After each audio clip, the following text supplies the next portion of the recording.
কি প্রবলেম, তাই বলে তুমি প্রবলেম থেকে দূরে চলে যাবে তা তো হতে পারে না, এর মোকাবেলা করো। ও তো অনেক ভেঙে পড়ে। ঠিক তখনই গানের একটা মেসেজ চলে আসে, ওর সাথে দেখা করতে চাই। এখানে জিন কোনো রকমে নিজেকে কন্ট্রোল করে গানের সাথে দেখা করতে রাজি হয়ে যায়। এদিকে দেখা যায় গান ভলিবল প্র্যাকটিস করছিল আর বাহিরে বাসুবাবু ওর জন্য ওয়েট করছিল। গান বের হলে বাসুবাবুকে বলে, চলো আজ আমি তোমাকে ট্রিট দিব।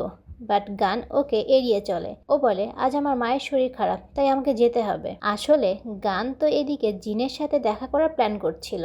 দেখা যায় গান জিনকে মেসেজ করে একটা জায়গায় ডাকছিল আর গানের পাশে লুকিয়ে থেকে জিন গানের সাথে কথা বলছিল।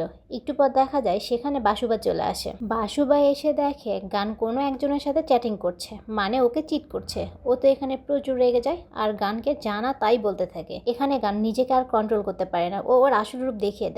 ও ওর সাথে ঝামেলা করতে করতে একটা পর্যায়ে জোরে ধাক্কা দিয়ে বাসুবাকে ফেলে দেয় আর বাজেভাবে অপমান করে সেখান থেকে চলে যায়। এখানে বাসুবার এত বেশি ইগো হার্ট হয় যে ওর হাতে একটা চাকু ছিল, যেটা দিয়ে ও ডিরেক্ট গানকে আঘাত করে ফেলে, যার কারণে গান মারাত্মকভাবে জখম হয়ে যায়। যার কারণে বিষয়টা প্রিন্সিপাল পর্যন্ত চলে যায়। প্রিন্সিপাল বাসুবাকে ভালো একজন স্টুডেন্ট ভাবলেও ও একজনকে মারতে চেয়েছিল, যার কারণে প্রিন্সিপাল ওকে স্কুল ছেড়ে চলে যেতে বলে। হঠাৎ দেখা যায় বাসুবা সুইসাইড করেছে।